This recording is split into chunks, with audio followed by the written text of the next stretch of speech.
xasan sheekh maxamuud waxa uu iska soo xiray albaabkii farmaajo looga adkaaday 4 sano ka hor difaacii ugu weynaa ee mucaaradkana waa la jabiyay cabsi weyn ayaa ka taagan degmooyinka bari ee magaalada muqdisho xilli walbana xabad ayaa ka dhici karta waxaan kula wadaagi doonaa macluumaadkii ugu dambeeyay wararka la xiriira ciidamadii xalay dagaalamay qasaaraha ka dhashay sida dagaalku u dhacay iyo sida loo soo afjaray iyo dib in khayra loo celiyo ciida ka dambeysay aan kula wadaagaya soo dhawow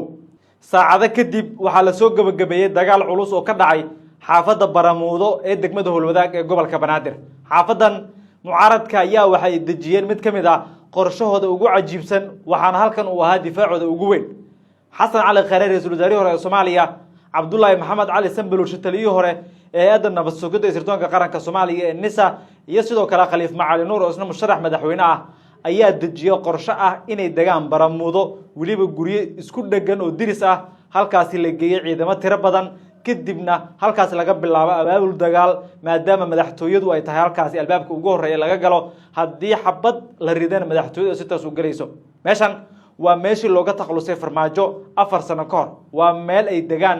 saraakiisha beesha mursade gaar ahaan waxa ku yaala guriga xildhibaan Jacfar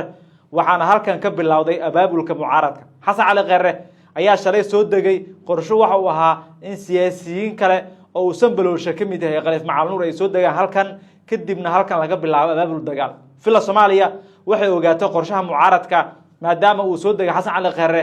taatikadii iyo sidii wax loo waday iyo qariidadii ay dejiyeen Sanbalow khayre iyo Khaliif Macali Nuur ayay ogaatay kadibna waxay qaadatay go'aan ah in halkan laga saaro xasan cali khayre iyo Jacfar iyo halkan dadka la joogo isku soo wada dub difaacan waxa uu ahaa difaacii ugu weyn ee mucaaradka halkan ayaa la rabay xasan sheekh maxamuud in laga gilgilo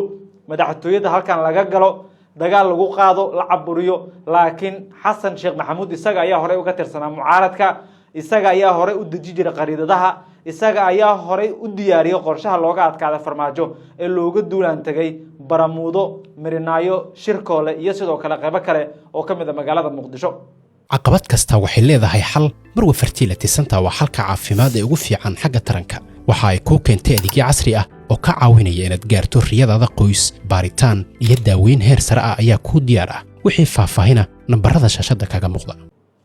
taatikadiisa waxay u suura gelisay inuu helo qorshaha mucaaradka dad badan waxay aaminsan yihiin in xubno ka tirsan mucaaradka ay u waramaan xasan sheekh maxamuud laakiin taasi way soo baxaysaa maadaama qorshihii mucaaradku uu ku heshiiyey oo madaxdu ay ogaayeen lala wadaagay fila Soomaaliya kadibna ay ka hortagtay isku soo wada dub xaaladdu way adag tahay hadda xasan cali khayre waxa dib loogu celiyay gurigiisii aaga garoonka diyaaradaha ee magaalada muqdisho waana la soo gabagabeeyay laba dabaq oo ay saarnaayeen ciidanka dhaawac culus ayaa soo gaaray burbur si la mid ah mid jiro qasaare dhimasho iyo dhaawac oo badan oo soo gaaray ciidamadii dagaalamay maadaama ciidamadu ay saarnaayeen dabaqyo iska soo horjeedo laakiin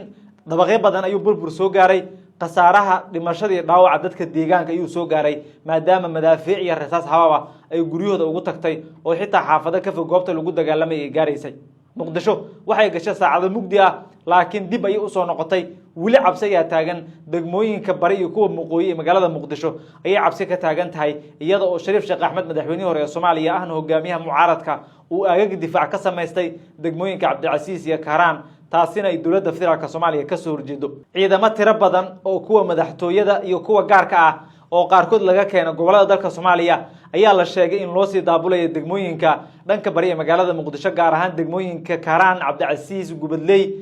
yaaqshid iyo huruuq qayb ka mid ah waxaana taasi leeyahay waxa ay ka hortagayaan dawladda federaalka Soomaaliya ciidamo ka yimaanaya dhanka gobolka Shabeellaha Dhexe maadaama ay rabaan inay u gurmadaan Shariif Sheekh Axmed dagaal culus ayaa laga baqdan qabaa dawladuna waxay si toos ah ugu bareeraysaa dagaalka xubnaha mucaaradka iyadoo Khayre dhowr iyo 10 saacadood la dagaalameysay iminka qorshuhu waxa uu yahay in la dagaalamo Sheekh Shariif Sheekh Axmed waxaana saacadaha soo aadan suuragal ah in mar kale dagaal culus uu ka qarxo magaalada caasimadda ee Muqdisho xasan sheekh maxamuud madaxweynkiisu waa u dhamaaday 15 May ayuu ku ekaa laakiin isagu wuxuu aaminsan yahay in 11 bilood iyo maalmo ay u harsan tahay oo madaxweynaadka rasmiga ay tahay 5 sano marka dawladda loo eego ama saaxiibadiisa isagu sida aaminsan yihiin laakiin mucaaradku waxay aaminsan yihiin in muddo dhaaf uu xafiiska ku joogo ku dhawaad 20 maalin uu si sharci ah ama si aan sharci ahayn ku fadhiyo madaxtooyada Soomaaliya hadda xaaladdu way adag tahay beesha caalamka baaqi kala duwan ayay soo saareen iyagoo ku baaqay in la joojiyo colaadda laakiin Mahad Maxamed Salaad taliyaha hay'adda nabad sugidda iyo sirdoonka qaranka Soomaaliya ayaa noqday ninka